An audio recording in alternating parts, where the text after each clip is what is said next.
Space Podcast, Third Space Podcast, Third Space Podcast, Third Space Podcast.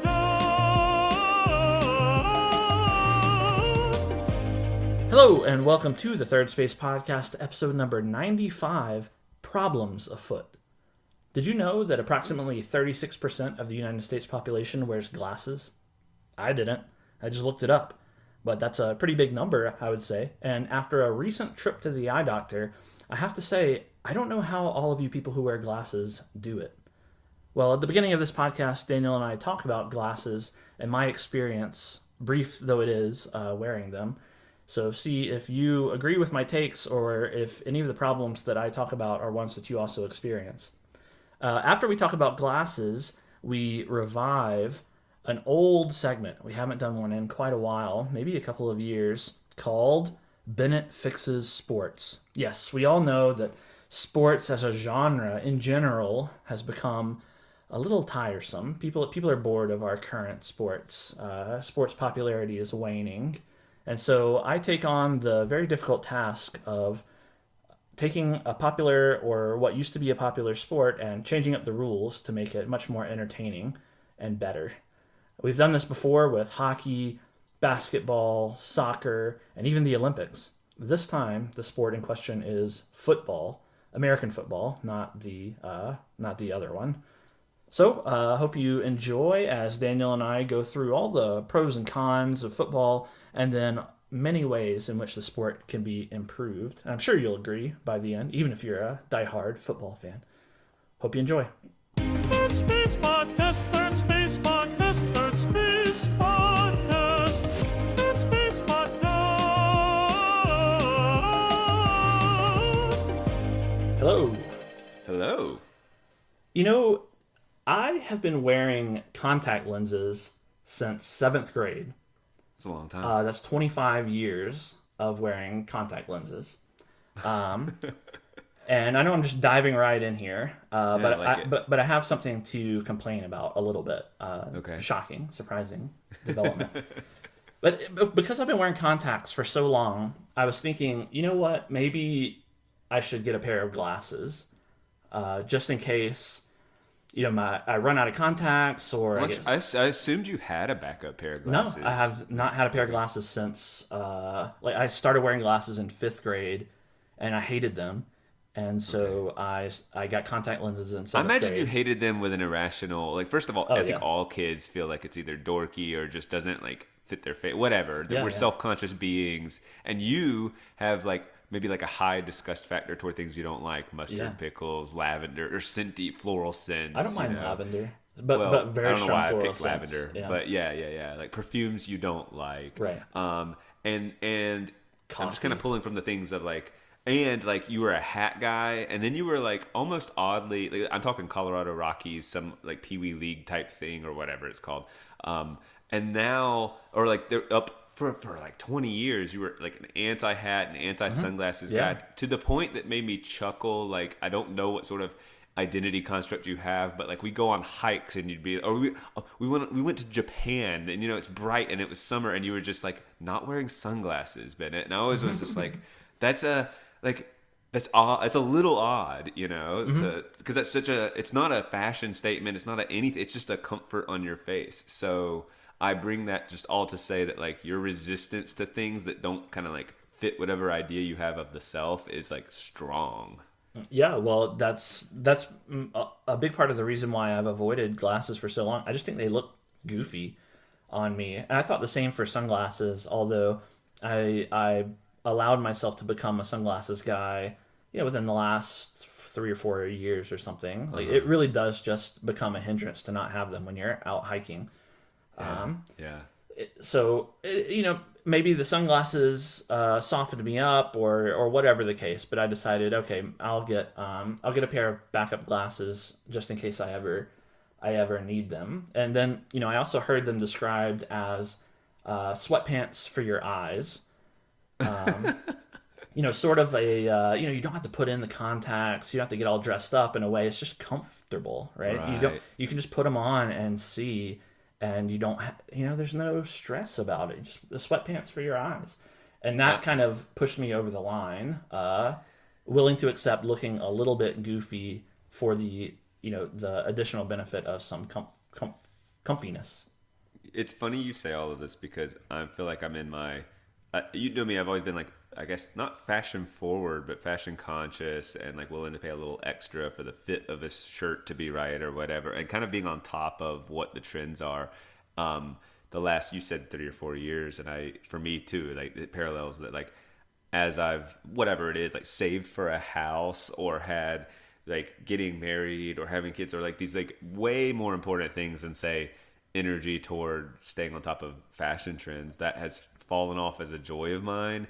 And so I'm in the Costco era of my life in which but Costco is at this interesting time where we're old enough that you go in and you see a pair of khaki pants that are Banana Republic, which in my world, that's like, and it was at its heyday like an elevated brand, like a mall brand above like Old Navy was low, Gap was mid, and Banana Republic was high level and nice and very 20-somethings trendy. So when I see it in Costco, it's a testament that it's fallen off its sort of as a status symbol. No, you're not going to find something at a bulk buy, low price place. But it like fits, and so it fits well, and it's $20 versus $110. Right, and so right. I'm getting 75% of the joy, and I'm getting a quarter of the cost, and the answer is just yes. And so I'm doing a lot of my shopping at Costco, and I know it's like clothes and glasses they're different because of functionality, but they're also like, when you say like, oh, it doesn't look good on me, like those are sort of, I mean, it's almost a silly thing to say. Like, it fits your face, you have ears on your nose, and it actually doesn't look weird. Even when I think of Bennett the person in glasses, this is not like you're right, that's just a bit of odd. Like, there are people I think that could strike me as true, but you're not one. And so it's just kind of it's maybe like the most vain thing about you that I can think of in terms of like vanity and looks and stuff. You're not like usually caught up in that kind of stuff, and like yet you have some strong constructs about the physical self that I just don't like changes. I don't like changes, resistant to change. So I don't, wearing glasses is not a thing that I normally do. So it looks different, and therefore I don't like it.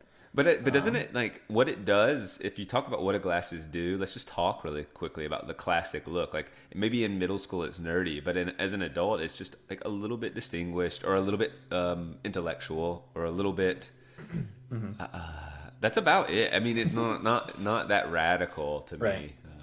Well, I did get some glasses, so I have the glasses, and I want to tell you about my take on them after having them. And long story short, I'm not going to draw this out forever, but I don't know how people with glasses do it. Okay. Like, it's not sweatpants for your face. No, it's a tuxedo for my face.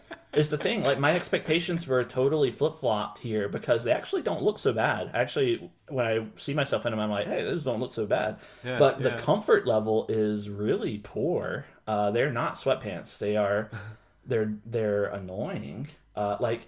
And some of this might be particular to my prescription, which isn't extreme, but it's also not mild. So, they're without glasses or contacts, my vision is impaired. Like, I'm definitely limited in the things that I can do without glasses or contacts. But and so that might contribute. But like, when I'm wearing the glasses, the effect on my visual field is striking. Like, everything looks further away than it actually is. Like, when I hold my hand out in front of my face, my hand looks tiny. Let's look at tiny. Interesting. So it's clear, but it's just it's crisp. Yeah, it's crisp, and like I can just read, further away, but it's just small. And like, when I look at objects in glasses are closer than they appear. Yeah, except like they appear.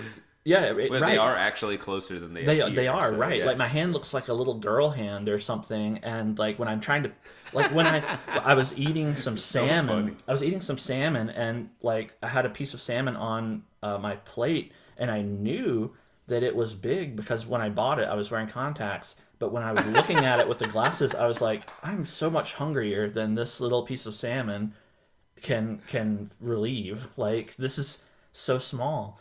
And when I think like, oh, that thing should be about, an inch, it looks less. Like, everything is just weird. And when I go to grab something or press a button, I'm off by about half an inch because my depth perception is just so you're messed actually up. having, and you haven't adjusted for it. And No, so I mean, maybe that's something your brain like I imagine fixes it would do after a while. but- But I just thought it was strange. Have you missed a button? Have you missed like? Oh yeah, keys on my keyboard, or like when I go to grab the microwave handle, my fingertips bonk into the side of the handle instead Very of disorienting. going past the handle. Right.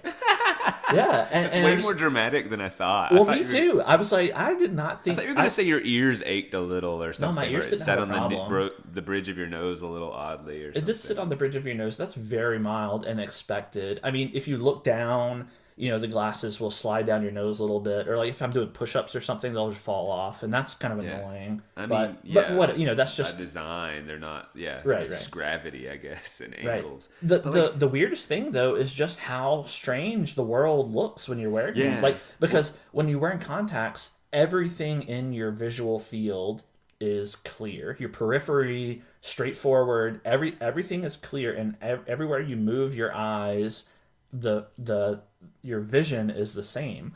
Wearing glasses, the lens is different depending on the angle between your eyes and I was going to ask about the angle. I've had reading glasses. I have a pair, and I don't like to put them on because it makes me ugly, and it doesn't. But no, I just forget, and I can read without them. But when I put them on, yes, it's clear. But the thing is, like, I think what you're about to describe is that, like, the angle, and that's strange if I tilt my head certain ways, or the book itself, right? Yeah. And so. Well, if I hold my head forward, wearing glasses, if I hold my head forward but move my eyes to the right and look, then things they don't have the proportions that they normally do. They're warped and squashed. Like my rectangular door is not a rectangle anymore. It's kind of compacted and squashed. And here's the strangest thing. All right, all of that, I might be able to adjust to pretty easily, like depending on what I'm doing. Like if I'm just working, on the computer or whatever. Yeah, but driving, I'm curious. Anyway, I haven't tried driving with them. But this is the strange thing is with these glasses, I noticed chromatic aberration. Have you ever heard of that term?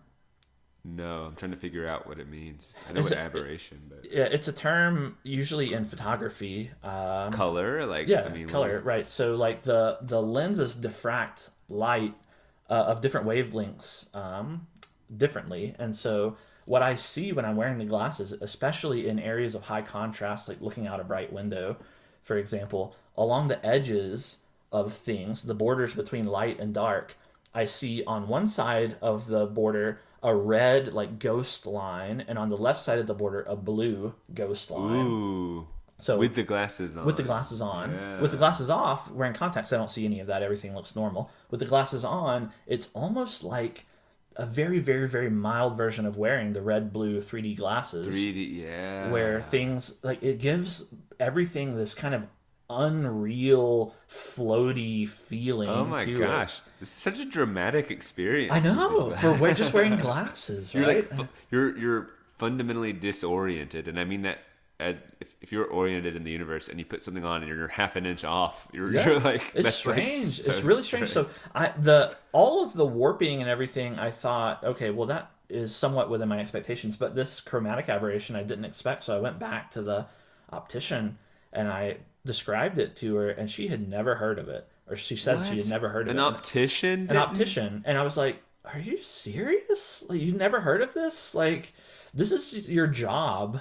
And yes, you're a professional. Like, and I was like, I was like, put on these glasses, and like look out the window and tell me what you see. And she wouldn't put them on. I don't know but she like held them up and like distant from her eyes and was like looking through. And I was like, do you see what I'm talking about? And she was kind of like, yeah.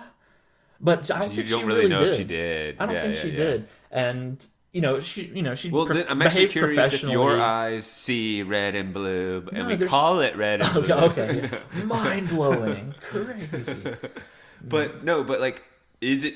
I'm actually asking, like, is anyone looking through those glasses going to see this chromatic aberration? They have to. I'm sure. Surely they have to. It's not Right? something with my eyes because I'm asking, is your brain's not because interpreting it different than another brain? I don't think so. It just is it there. just is right. It's Yeah. it's a consequence of the light that's what I want to coming through the lenses. Yeah, and it's a light thing, not your brain's interpretation of the light thing. Yeah. Right. Now maybe my brain can adjust and get used to those things. I just can't believe she hasn't heard of it. It makes me either. Like, That's the I thing. just can't believe it. I Like, can't. you're going I can't to like either. a professional. Well, you didn't say optometrist. What'd you say? An optician. I mean, An optician. I went to, she was just who I talked to. She's the one who sells the glasses and talks to you about all the stuff. Well, because people are going to say, like, I don't minutia. like it because it's fuzzy, or I don't like it because it's distorted, or whatever. Right. She should have, like, their basic complaints, and I would assume this would fall into Yeah. the, like, rarer end of basic complaints. Right. I mean, she wasn't unprofessional about it, and she said, if it bothers you, then we can, try some different lenses. Let me ask you this: when you put it on, where do you? Are these little, like, light lines, or the blue and red, and they're right next to each other because it's at the contrast moment, right? Like, so they're blue and red. So if I hold up my hand in front of the window, with my fingers spread apart, then on the right side of every finger, there's like a red, just very, very small ghost, but it's bright. It's a bright red ghost line. And on the left side of every finger, there's a blue ghost line. And it depends on the angle of the lens. Like if I'm looking straight on in a very, very tiny portion of the lens, the lines are minimized. Whereas if I turn my head a little bit and I look more out the side of the lens, they get brighter and bigger. I want to see this because I'll have to show you the describe next it time. well, but I'm. Yeah, the next time describe we're it well. together, I'll let you try and see if you can see them. But it's pretty annoying, and so This is well documented on, like, when you look it up or when you've discovered the term, right? I mean, like, people are like, yes, this is. yeah, happening. I think it does happen. I don't know how common it is. Are your lenses, like, defective potentially? I mean, somehow I don't both. know. I don't know. I mean, she didn't seem to think so. I don't know. Ultimately, I'm not gonna do anything about it just because these are essentially backup glasses. I'm gonna continue to wear my contacts most of the time, and I did try wearing them for an entire day, and I could get by. It was a work day, I could get by, and it was fine. It just wasn't sweatpants. It was I got dressed up. The second you put them on, were you like, what are these blue and red lines, or does it take No. a second? Do you start going, wait a second? The wait a lines second. the lines are immediately noticeable. If it's bright, if there's any brightness where I am, if I'm in a dim room, then they're harder to see and it's not noticeable. But yeah, it's pretty bad. Like if there's big bold black text on a computer screen, then why am I just hearing this? Would it not be true of every corrective lens all the time, and this would just be a well-documented phenomenon? I mean, I guess I don't think so. That's what I'm suspecting, is that maybe lower prescriptions, the effect is less pronounced, or maybe if the lens has a different material or something, it doesn't diffract the light as much, and you don't see the problem. So anyway, that's my glasses experience, and all of this for here's the shocking thing too, and we don't have to belabor this, but the glasses were $800 before insurance. Okay, yeah, I was gonna they were ask. $200 after insurance, so still So you should be thanking your lucky stars to pay $200. Is what they want you to feel. Right. Well, that's the whole $200 insurance scam for a little piece of metal and plastic that a computer probably churns out in a few minutes. Yes, exactly. So, well, that wasn't the primary topic I want to talk about today. I do have another thing that I want to discuss. So Let's do it. It's springtime now. The sun is shining. The birds are chirping. The wind is gently ruffling the fresh budding leaves of the trees. Yes. I like spring. And the people are excited about that one cultural touchstone that we can all bond over. And you know what I'm referring to. I of definitely course. do. It's football. The football. Yep. All the it's springtime, so all the best teams like your favorite team, the University of Georgia Bulldogs, or even their alternate color team, the University of Georgia Technical College Ramblin' Rex. Technical college. I don't know about that. Football, the Florida Dolphins, the Tampa Bay springtime football Buccaneers. They're all putting on their football tights and lacing up their boots, and they're just heading on to the old grill iron to toss the pigsty around. Yeah, you nailed it. You nailed everything about this so far. They're calling pass balls. They're calling run balls. Touchdown they're calling all the balls, as they say. And they're Hail Marying it all the way to the Super Bowl to win those coveted Heisman rings. Yes. So I'm hoping that UGA makes it to the Super Bowl this year. Those were so perfectly messed up that it feels that you wrote them down. I did. I may have. It was just so, I may have prepared. Crisply wrong.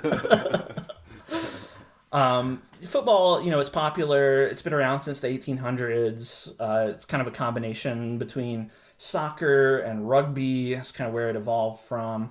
But I think I speak for every football fan when I point out that it's gotten a little stale in all that time.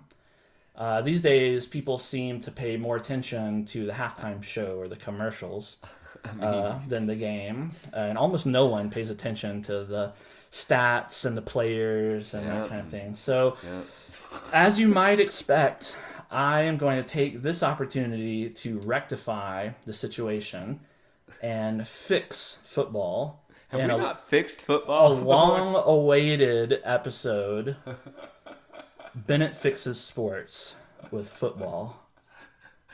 We haven't fixed football. We've fixed hockey, basketball, soccer, and the Olympics. And the Olympics. Now it's time for football. And now it's time for football. We need ditties for these segments where, like, maybe in the future, like, if there's ever a listen, like, we get the ditties and we enter them in post. It should be like the that football theme song.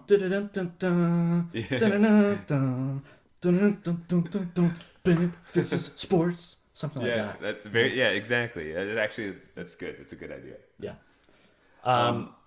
Yeah, since there's so many issues, it's waning interest. Yeah, no one talks about it, really. The betting has just, like, been a flop. People aren't doing Right. that. When was the last time you actually heard about, like, the score of a game instead of Bad Bunny or Big Bunny or Bugs Bunny or whatever it was, and, like, Bud Light and stuff. That's all you hear about. And you don't hear about, like, the classics like Tim Tebow. The classics. Or any of those famous guys anymore. So what I want to do, it's been a while since we've done Bennett Fixes Sports. So first I want to give a very objective, fair assessment of where the game is today. The pros and cons.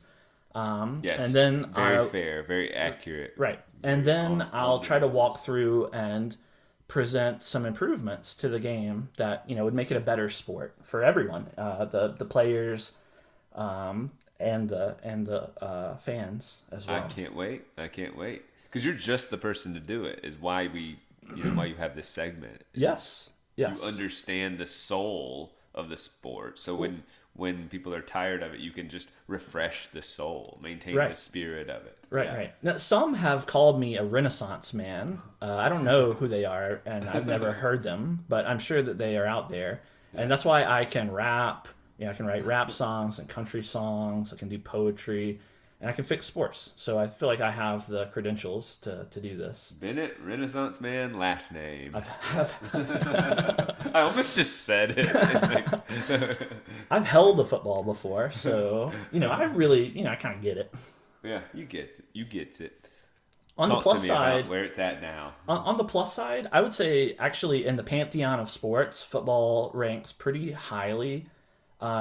It's vaguely interesting because it's got a kind of turn-based strategy style of gameplay that you don't see in other sports. Like basketball and soccer and hockey, they just kind of run back and forth repeatedly until it's over. And football, they also run repeatedly back and forth until it's over, but they do it in sets of 4, and like they like stop and plan their move, and there's offense and defense who like set up and then go, right? So it's a bunch of little mini moves that happen down the field. Right. I want to add too that like, yes, all the sports are like put the ball in, or puck or whatever, in the place. Yeah. But basketball and hockey and soccer are like truly the same thing, just sort of reimagined. What if we had to kick the ball? What if it was with a stick and a puck instead? Yeah, on ice, they're on grass. legitimate. Yeah, they're legitimately the same thing, though. Yeah, I think I may have said this when we did the hockey episode, but hockey is almost like a Bennett Fixes Sports for soccer that's just kind of lame, you know? Because hockey is just slightly better soccer. And soccer's as bad as it gets. Like, nothing gets worse than soccer. Soccer's the most basic, boring, like, barely a sport that probably, like, Cro-Magnon man played with, like, a skull or something. And all the other sports just kind of layer on top of it. But football is different. You know, I give it props for this because you don't simply put the football in a basket.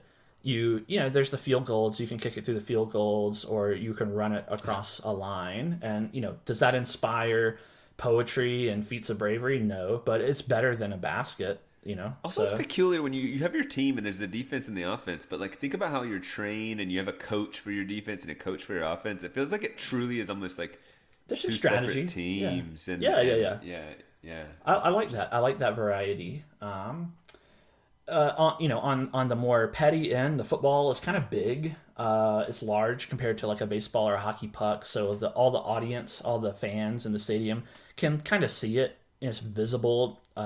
You can tell what's going on in the game easier than you can in some other sports, so that's a plus.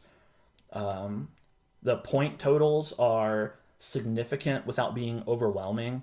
That's weird scoring, don't you think? It is weird, but I'm okay with some quirks and oddities here and there, as long as they make sense. It is a little strange that, you know, the primary point scoring mechanism, the touchdown, is, what is it, 6 points, 7 points? 6 points. And then you get the point after it's 7. Right. And so, like, that's a little strange, but acceptable. And by the end of a game, you know, you're looking at anywhere between 40 and 70 points on average, wouldn't you say? Something like that? Yeah.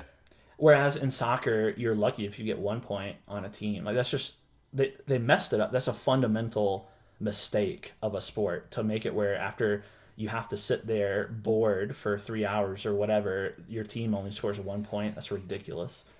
Do you appreciate that the ball is a strange shape? Yeah, I appreciate that. I appreciate that about football. I mean, it's not just in fact, I would almost say it's not a ball. Does a ball have to be round? I mean, the counter example is, well, not a football, but like... Yeah, it's not a hockey ball, even though it's, you know, a little squash cylinder. Yeah, they could have just called it hockey ball, but it's a puck. It's its own thing. A football is not a ball. Right. I mean, it's more an egg, and people joke and say it should be called hand egg instead of football because, you know, you're carrying the egg in your hand. And, you know, I'm not going to deny the logic of that, but... I appreciate that. And the aerodynamics of throwing the ball is different than throwing a round ball. So, you know, that's, I give it some plaudits for that. I would say that the different field positions, you know, give some variety. You can root. It's kind of like baseball in that way. You know, you can root for the quarterback, or maybe you really like the wide receiver. Or I was like, name two more. All the other positions that I know, you know, I won't just go through them all. That would be really boring. But the different players in those positions have different strategies, different training. They even look different. The ends are tight. The tight ends. Yeah, they even look different. Like, you have the fat linebackers, and then you have the little twinky like punters and stuff. So. You know, that's nice. So it invites all. There's something equitable about it. Right. Yeah. But that's about all I can say in the positive. And that's significant positives, but like on the downside, even though it is kind of a turn-based strategy type of game, the strategies that they bring to the table they're just so lame. Like, they're either run or pass or kick. That's it. That's all you got. And like, Yes. how football is going on since the 1800s, and how many times do we have to watch them run and pass and kick? Like, there's no variety there. And once you've seen it run, you've seen one run, you've seen them all. You see one kick, you've seen them all. They can't even kick the whole length of the field, so it's not that impressive. Like when I watch sports, I want to see feats of human achievement. And like, I would, if I was watching a football game and some guy kicked it further than ever before, I wouldn't even notice. I would just be like, oh yeah, he kicked it part way down the field again. Or if a guy ran more yards than ever before, I would just be like, oh yeah, he ran a lot of yards, I guess. Couldn't be more than 100 though, because Well, right, yeah. all of it, like, it's just not impressive. They've hit the point of diminishing returns probably 50 years ago. Just because, I don't know, what else are you gonna do? What about hitting each other? That's pretty cool. Tackles. I guess you're just smashing into each other. Like, I don't know. It's just not that great. I was just saying, like, is that a unique? Should that be in a plus? I mean, it's better Like, than our tackles, soccer. like, It's better than soccer if that's your bar. I mean, in soccer they don't tackle each other, and when they barely fake touch fall each other, over they and get hurt a lot. Yeah. Yeah, right. I mean, in football, yeah, running into each other, but it's not very. I don't know, like. Even when they get injuries, like everyone talks about the CTEs and the head injuries and stuff, like it's kind of like when you're driving down the interstate and you're in traffic for an hour and you think this better be a big wreck, this better be like fire and there better be like people on stretchers and this better be a good one. And then you get there and there's nothing. It's just like some guy with his hazard lights on pulled over. That's kind of what it's like watching the football players tackle each other. Like, even if they get a head injury, okay, like, so what? Like, they all look the same. They're all the same tackles. It's just not very, from an entertainment audience perspective, it doesn't make me go, oh! It just makes me go, oh yeah, he ran into that other guy. Yeah, he stopped him. Yeah, he stopped him. Okay, right. And like, it's tragic that they get injuries for feats that are just not, I don't know, they're just not impressive anymore. They've lost their luster to some degree. And I know everyone thinks this, so I'm really just saying what everyone already knows. Another thing that I'll criticize about the strategies involved on the unpleasant occasions when I've had to watch entire football games, they do these turtle run defensive strategies almost constantly. Like, it's a very rare team that takes risks and passes the ball and does the Hail Mary plays. Like, pretty much everyone just inches forward, a few yards at a time. 5-yard play, yeah. Right. Yeah. And I just find that so boring to watch. And I don't know how anyone can endure an entire game of those sorts of plays. Speaking of which, those kinds of plays, they're too quick. And they are quick. They're just a couple of seconds long sometimes. And then you have everyone delaying the game with timeouts and they're reshuffling, and it's like, I don't know, there's just a lot of downtime. They go to the commercials, the announcers talk about, Tim Tebow and how many yards he's rushed or whatever, and really laying the groundwork. A lot needs to be changed. I'm convinced. Right. Airtight arguments and observations. I mean, pedantically, it's called football, but you almost never use your foot on the ball. Yes. Sometimes we need a rebrand for sure. Yes. Field goals. What's the deal with field goals? They're lame. They just sit there and they're pretty big and they don't move. And you have to really suck to not kick a field goal successfully. Like, pretty much every player should be able to kick a field goal from 50 yards. Because it's not a moving target. The football isn't moving. Field goals. I guess it's you score a goal from the field. From the field. It's a strange terminology. Like, isn't it? Yeah, I mean, they're goal posts, by the way. They're not. Right. Those aren't called field goals. So, just the word field goal is odd. Yeah, you're giving me more ammunition here. Another thing, the team roles. Even though I praised football for having a variety in team roles, the roles are kind of rigid. You don't see linebackers playing in the quarterback position, or you don't see a bunch of rotation between the positions. Everyone is kind of pigeonholed, and so you're kind of stuck. You're kind of like stereotyped, stuck where you are. Yeah, I've even seen plays where like a guy, they'll throw it to a guy and then they'll get a flag, ineligible receiver. Like, why couldn't that guy catch the ball? They weren't defending him. The quarterback threw it to him. I've never heard of that. That sounds that sounds like an injustice. Yeah, I'm really glad we're doing this, and maybe maybe my changes will catch on.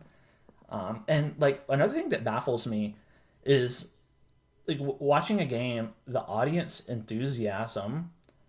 I don't understand how people get so excited about these plays that are really just pretty boring. So I suspect that maybe there's some kind of like tomfoolery going on, like maybe these are paid fans or something.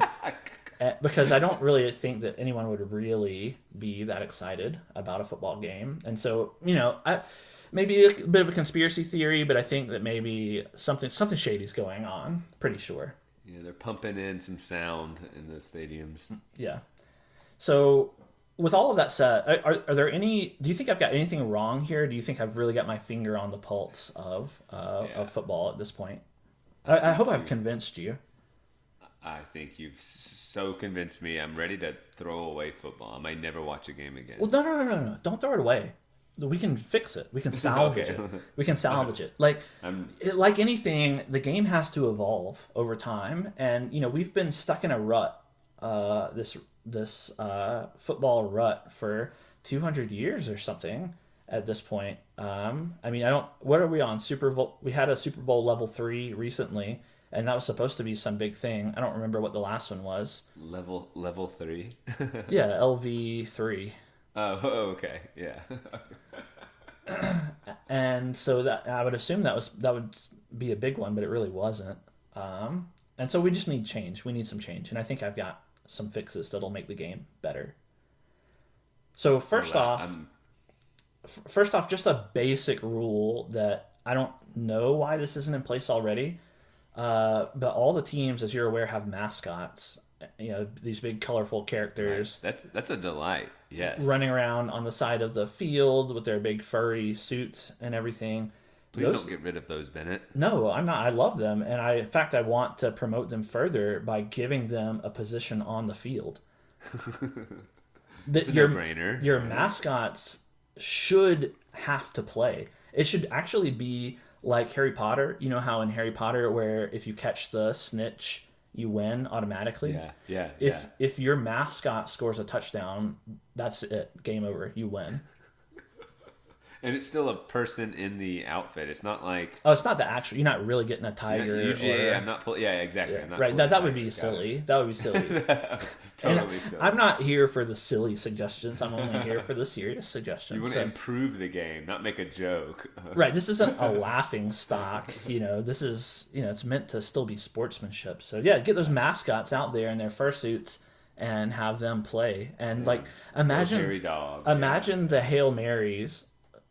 Imagine how amazing, this would get the audience up out of their seat finally when the mascot is making a run and catches that Hail Mary for the victory of the Super Bowl.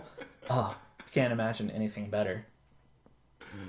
I'm picturing too, the mascots at professional basketball games that can dunk and jump off of trampolines. Maybe allowing them some access to those sorts of athletic maneuvers. I don't know. For sure. I think that all of the restrictions should be taken off of them, aside from them having to wear the clunky mascot suit. They have to wear that. But imagine the advancements in mascot suit technology that would come from allowing this, right? Football helmets have gone from being just little leather bowls that you strap onto your head to, engineered pieces of amazing technology.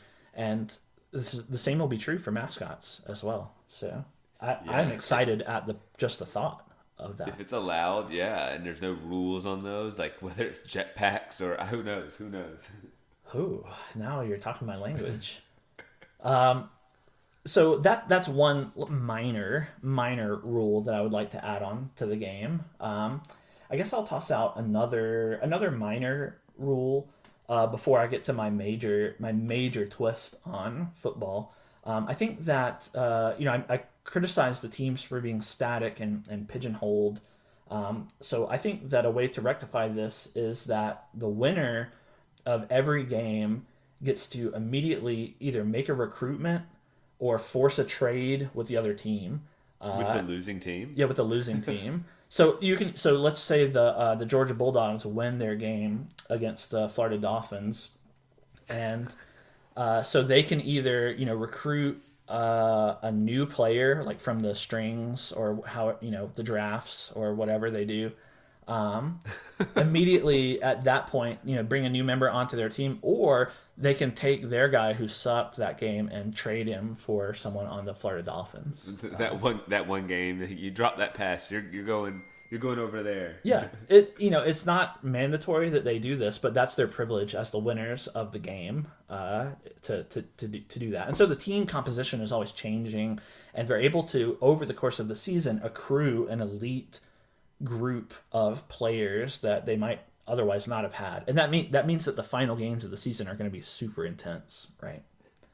And that also means, too, from a fan perspective, if your guy gets traded, then you don't have to be a fan of the same tired team all the time, right? You can change it up. Like, you don't have to this. What a benefit! That's exactly what fans want. This would go a long way to fixing all of those bitter rivalries that can sometimes even become violent.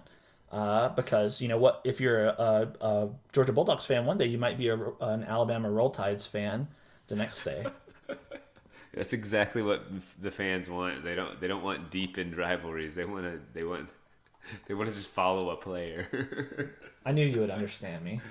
Yeah, you're making a lot of sense. The big twist that I want to put on football, I was thinking really hard about this, and I was trying to decide, okay, do I change up the rules? Do I change up the number of players or what? And I just was really struggling with how to make it better. And then I thought, you know what? Football is a great opportunity to bring some flair to the game by having each team have a specialty. Like, each team's field can be actually unique. Instead of having a bunch of essentially copy pasted teams of fat linebackers and the same old quarterbackers and the same positions, like the teams can all have a little bit of variety to them. And so what I've envisioned is every team has a unique offensive and defensive quirk.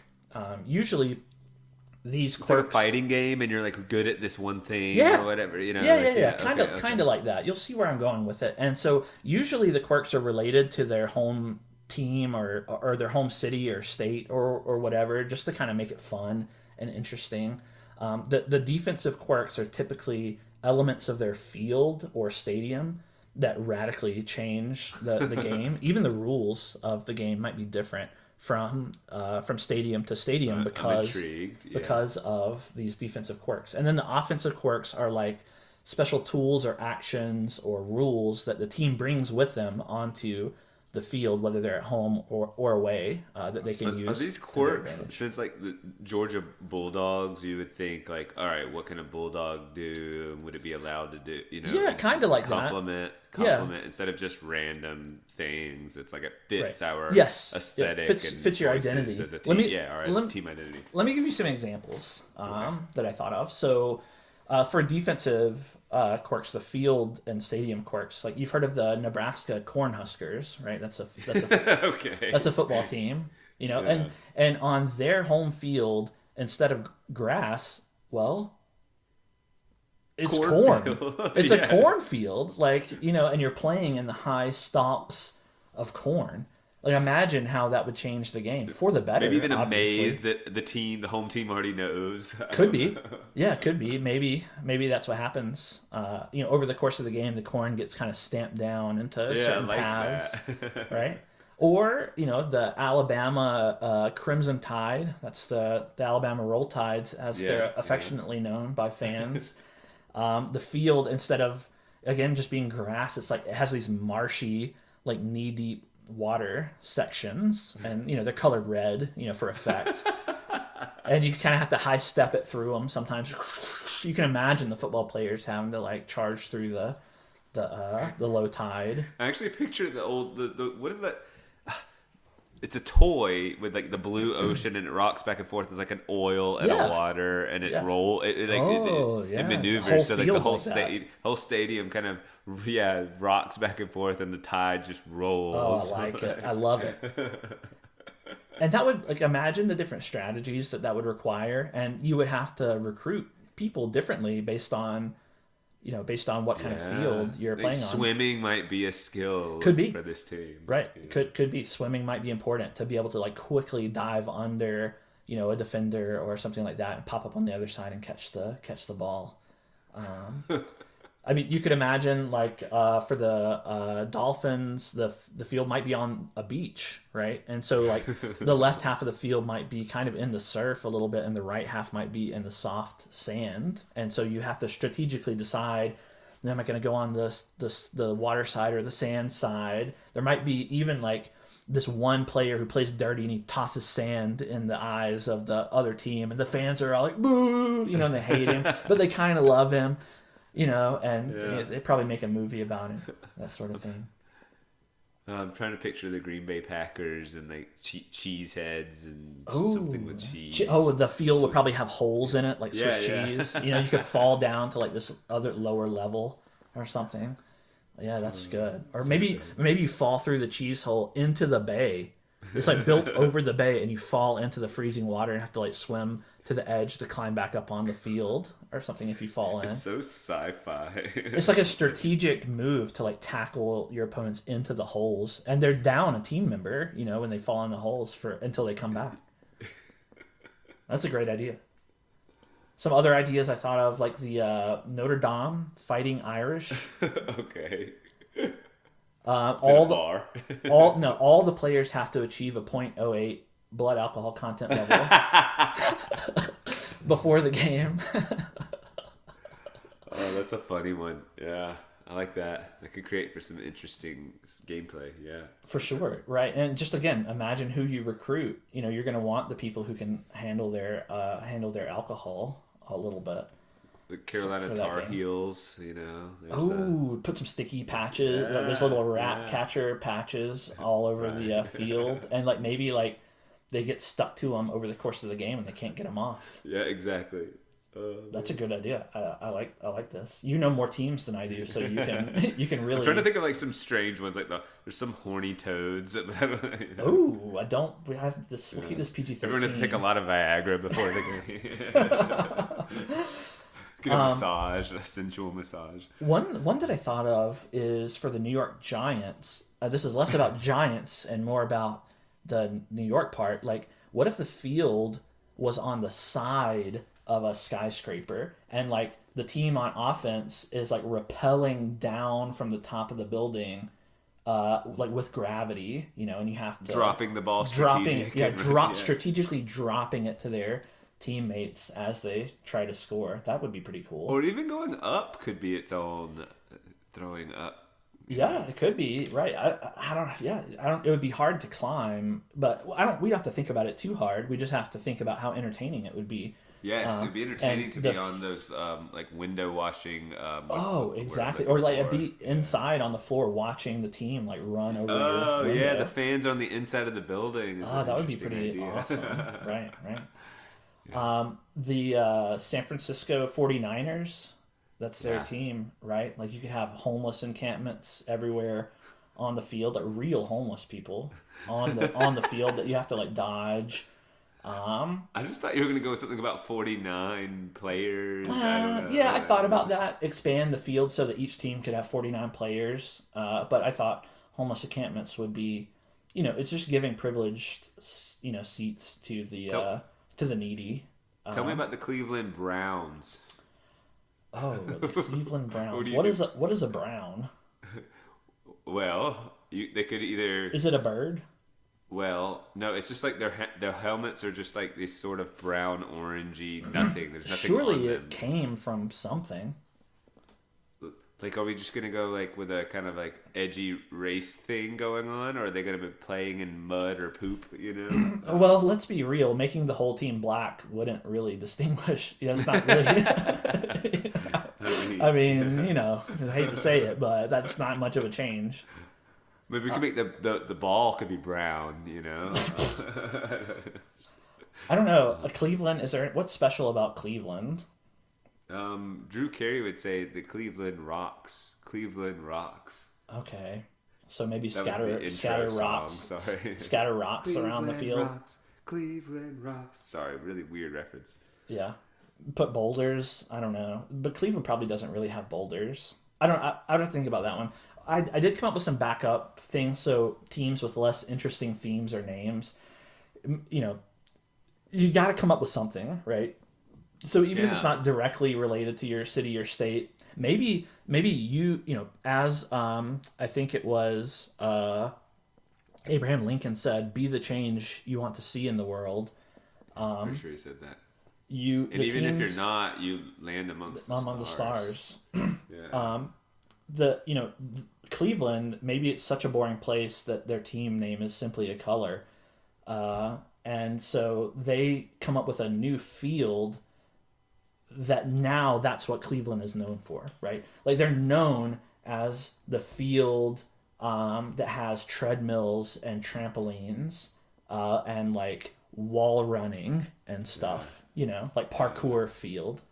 Okay, I could see that. Yeah, just you get a.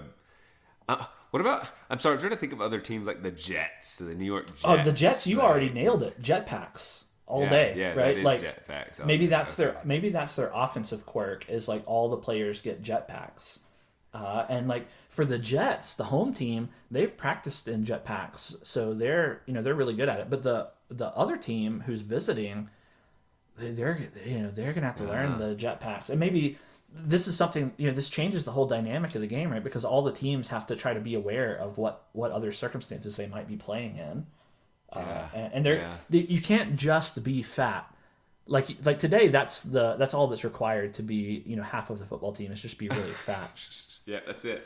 And so in this new world, you're gonna have to actually be an all-star athlete to compete, right? To make it to the Super Bowl. A true Titan, Olympian type. as they say on the teams sometimes. I even imagined a field where. Like, I don't know which team. Maybe you can come up with an appropriate team for this. But it's instead of being a one-dimensional sort of, you either move from one end zone to the other end zone. Instead, it's a two-dimensional field. And so to score more, you're trying to move both forward and to the left, for example. And the other team is trying to move in the opposite direction and to the right. And so if you manage to score your touchdown in the corner, then it's like double points or something. That's interesting. Right, and so it changes all of the orientations of your plays and like how you're throwing the ball and that sort of thing. I'm thinking of like Tampa Bay Buccaneers and filling the stadium with water. Buccaneers. And, like, we have a lot of water fields, but there's nothing wrong with that necessarily. They just have to put the their Vikings might also be on a boat or something. I would say the Vikings, maybe it's a snow field. That would be pretty good, right? Yeah. Like Vikings and snow and weapons. Or maybe the Vikings, like, they have a special play where they can steal a member of the other team away, pillage them. Yeah. That's kind of a pirate thing to do. Maybe the Buccaneers, they can steal points. There's a special move they can do to steal points from the other team. Or maybe like when you go to kick a field goal, you have to kick it from a plank. You walk the plank and you have to like kick it from the plank or something. I guess like you see how the options are endless. And if you don't get concerned with like everything being completely fair and you just it's think all about fair. It's about entertainment. All's fair in love and football. Yeah. That would be the new motto of the NFL. And what would the Patriots do? What would they? What would be their thing? Let's see. Maybe they could. That's a good question. Riding horses would be too much. Like wearing the horses would be the Cowboys, right? Yeah, or maybe lassos. Instead of tackling, they have to lasso. Yeah. Instead, that could be their offensive quirk. Or maybe like as their defensive quirk, their field quirk is just that like there's a bull out there on the field with you the whole time. So you're playing football and you're doing like a matador thing all at the same time. Right. That's actually a really good one that I didn't have written down. I also imagine I don't know which team this would be, but it's a must. You have to have a field goal centric stadium where like that's their thing. Like they don't do the running plays and the passing plays. They're like all about the field goals. And so field goals on their field are like held up in the air by big rings like held up by drones that like move around, and like they change shape and size, and maybe there's special rules about like LED lights changing colors, or maybe there's like wind turbines that like blow the ball on a curved path when you like kick it. All that kind of thing. That would be awesome. That would be. It sounds like its own fun game. Well, why limit yourself to one fun game when you could put it all into the new football? Into new football, yeah, you're right. I would definitely buy like Madden, NFL, 2K, whatever. Yeah, that would be awesome. That would be way better. I mean, don't get me started. If football itself is boring, football video games, what are you even doing at this point? Yeah, those are just silly. I imagine a field where the gimmick is that the lights go out periodically, and like everyone is wearing like black light responsive cool uniforms. The football is like colored to behave that way. Yeah, like when you go, what do you call it? Cosmic bowling. Cosmic bowling. Cosmic football. Cosmic super bowling. Right. Is there a team that Comets? Probably. And that would be theirs. The Astros. That's probably one. Yeah, the Astros. There you go. Houston Astros. Yeah, nailed it. For like the offensive quirks, like the rules or the things that the players bring with them, you can take this stuff even on other people's fields. So like one team might have like what's called the I don't know what the name of it would be, but it's like an obstacle carrier position. And I imagine this one guy who just carries around this really big unwieldy net, kind of like a fly swatter or something, and like it's his job to kind of like knock the ball down or snag it, like a giant lacrosse stick.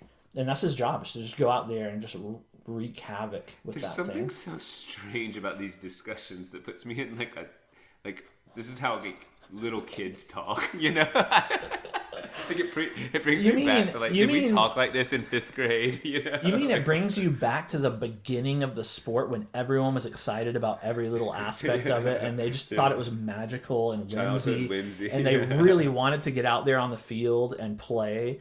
Like, yeah, that's what I'm doing, is fixing it. Because today it's just a bunch of tired old pot-bellied men, like fixated on like rush yardage percentage. Yeah, they're watching the next play, which is definitely going to be a kick or a pass or a run. Or a run. That's it. Your life, all your fandom, and it's going to be a kick, pass, or run. Kick, pass, or run. That exciting? What is it this time? Kick, pass, or run. Like, and in my world, it's, what's happening next? Is it a dive? Is it a rappel? Is it a laser? Is it like the wind turbine jetpack thing? The possibilities are endless, and it's just way better. I want to revisit that cosmic super bowling joke. Okay. That was funny. That was just funny. Super Bowl. Bowling. Super bowling. Okay, yeah, right. I'm with you. That was funny. Cosmic. Okay, all right. We can go back. Dedicated laugh. I imagine a rule where there's a secret ball, like one player, like. Per quarter maybe, like has a secret ball hidden on him somewhere, and he can pull it out at strategic times, and now there's 2 balls in play, and you could score extra points for it. It's kind of high risk, high reward sort of thing. Yeah. Well, what's the risk? That the other team intercepts it, and now they scored. Okay. I mean, you said high risk, high reward. It's like. Or maybe it explodes. I don't know. Yeah. Get off my back here. I'm doing the best I can. I'm just trying to be a conversationalist in this. What am I supposed to say when you're like secret ball? And I'm like, okay. I'm just trying to think of what I could possibly say. So when you say high risk, high reward, I'm like, wait, but that doesn't make sense. I can converse about that. Maybe there's dodgeball rules for one of the teams, so like if you hit someone with the ball, you lose the play, but you get to take them out of the game for the rest of the game if you peg them with the ball or something. So you're saying it cost you a down, but like maybe their player's gone. Yeah, right. And now they only have like 10 players or whatever. Aren't there 11 players per team? I thought it was like maybe it's 13. That's actually embarrassing. I don't know. Whatever. I'm looking that up. Yeah. Well, I didn't expect you to know as much about football as me.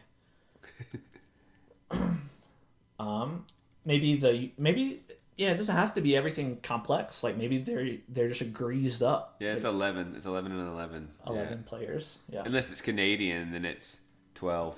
So what is Canadian football is just hockey. Yeah, I think so. I think you're right. The Canadian teams even play against American teams. It just says CFL, 12 players on. I don't know. So they should. They do. They should. Well, the NBA has like the Raptors and maybe another. Baseball has like Toronto Blue Jays. Toronto has some stuff, Yeah. The Canadian team could be syrup based. Like they could be syrup everywhere, like real sticky.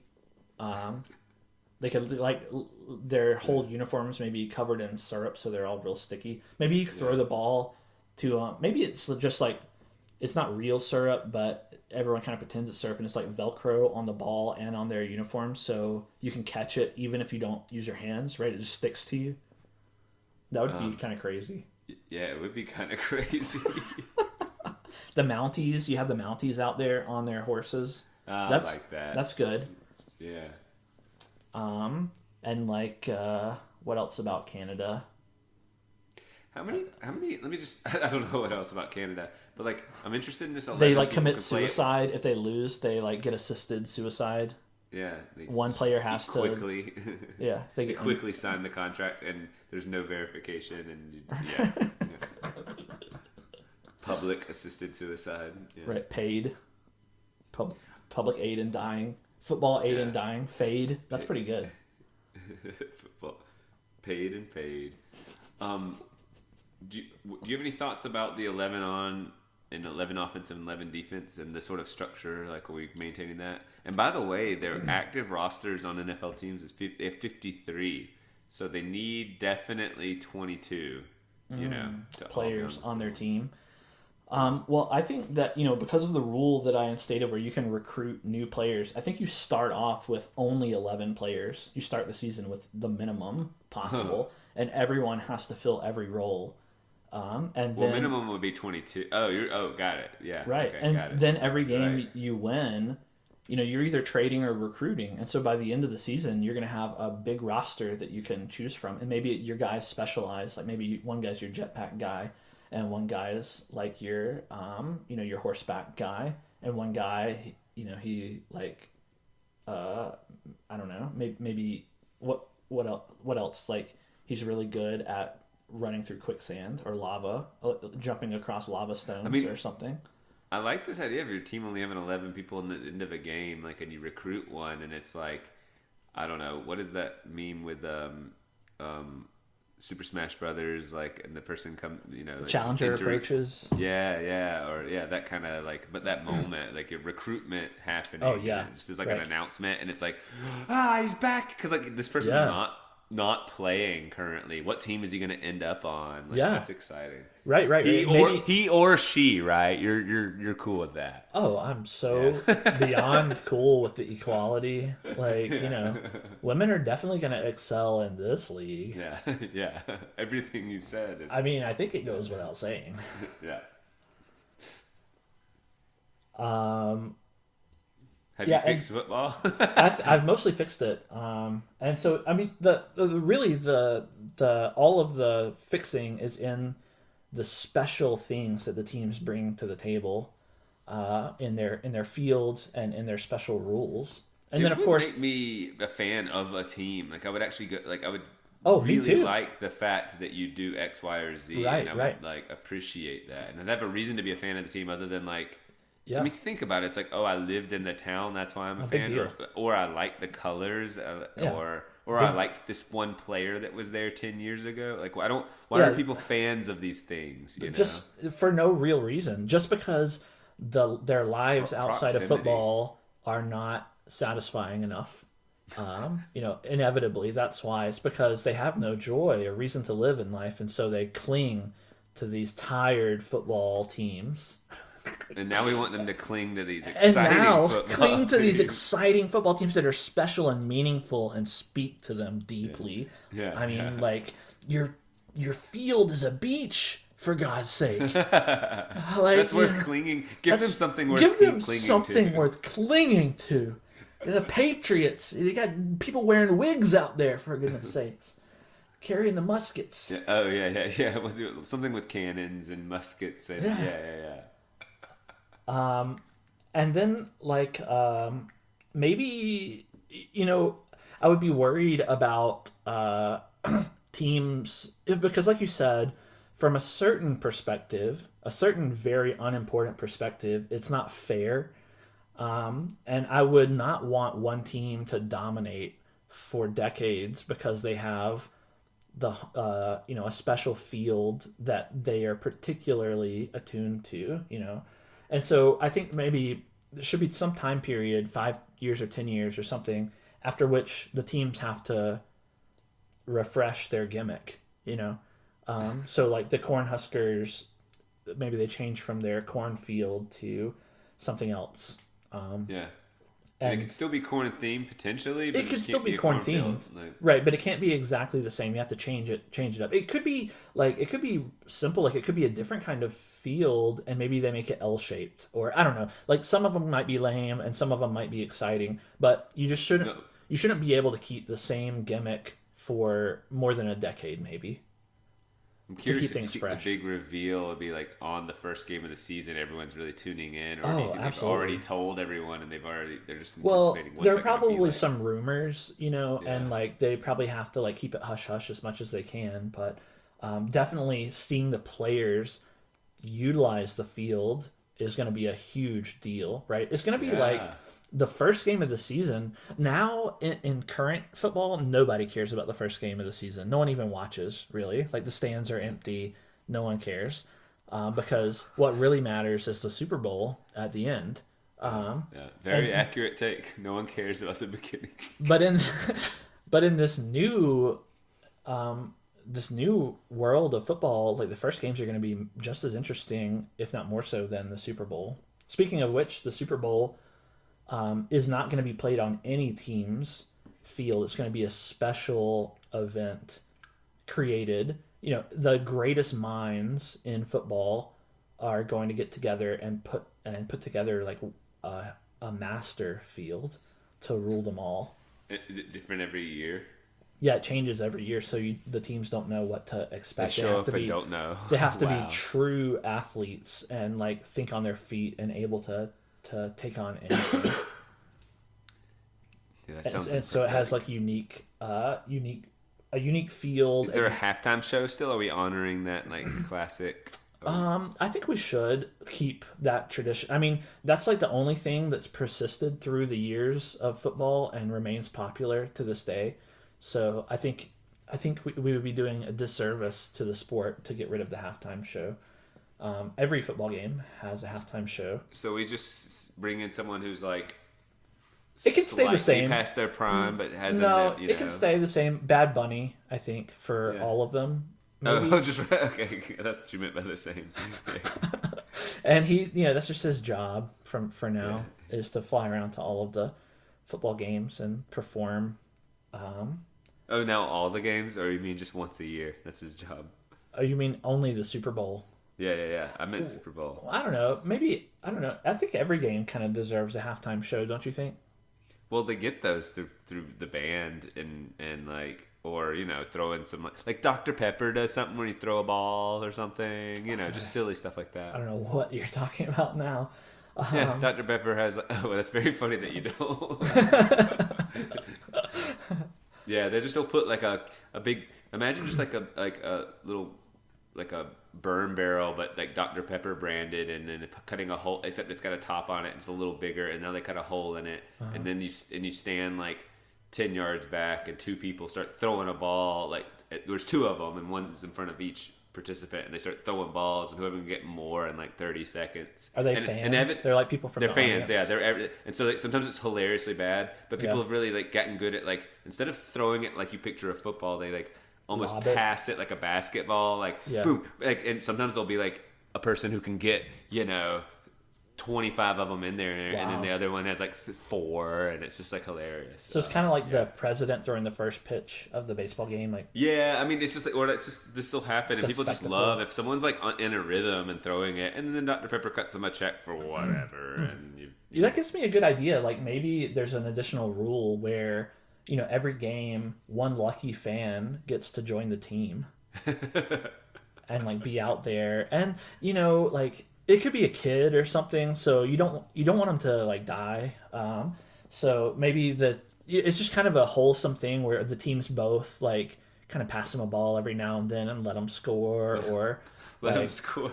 This is like the classic like kid with a disability. There's Yeah. like the water stats person gets to go, and Right. it's like really But- heartwarming. yeah, it's a big crowd pleaser, like one of the fans it's is your out viral there moment playing, yeah. and maybe it's funny, like it's like a fuddy-duddy old dad, and he struggles to get the jetpack on or whatever, and everyone, Just picturing it not going well, given how outrageous these scenarios are. everyone in the audience is just laughing it up. He's on the Supertron or whatever, and yuck, and then he finally gets it, and he catches a ball, and they do a Hail Mary play for him. It could be pretty good.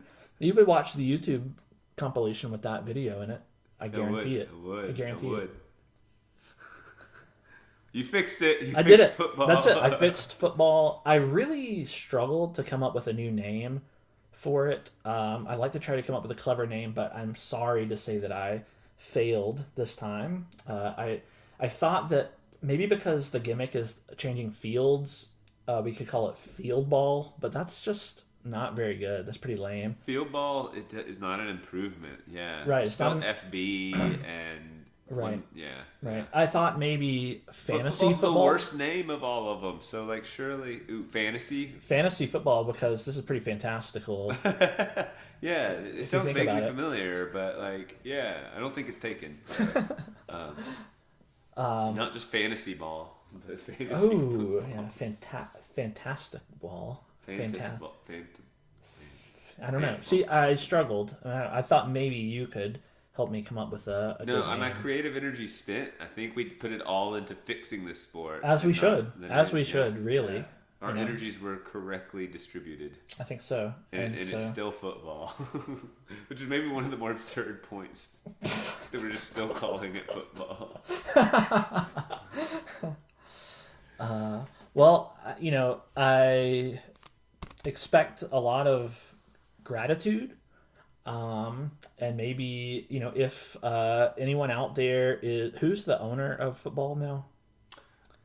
Commissioner, yeah. The commissioner? The commissioner, yeah. If the if the commissioner is listening to this, which I guess the odds are pretty good. Who owns football?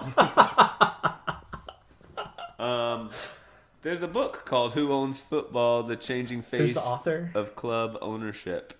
The author is Nick Miller. He's a football journalist. Mr. We'll just say Miller. Oh, he's not the owner though. he wrote the book. He wrote the book Who on the Owns owner, Football. so in a way, you could say that he is the He biggest wrote owner the book of on all. Yeah. So, Mr. Miller, if you're out The there, genre is biography. It says on this, There we according to AI. So I think that is a slam dunk case. Sports yeah, see what you did. You tied it to sports. sports metaphor. So yeah, if you're out there and you hear this, get in touch. And I put a lot of heart into the examples that I gave on the podcast, but with a few $millions of encouragement, I could come up with more, and we could really drive the popularity. We could reclaim the popularity of football, reinvigorate this dead sport, and create a new generation of fans. Many generations of fans for decades or centuries or millennia to come. Well, Amen. amen. What did I learn today? Bennett, or that chromatic aberration is a thing, and football needs Fixing. crimson water in the stadium. There we go. All right. Bye.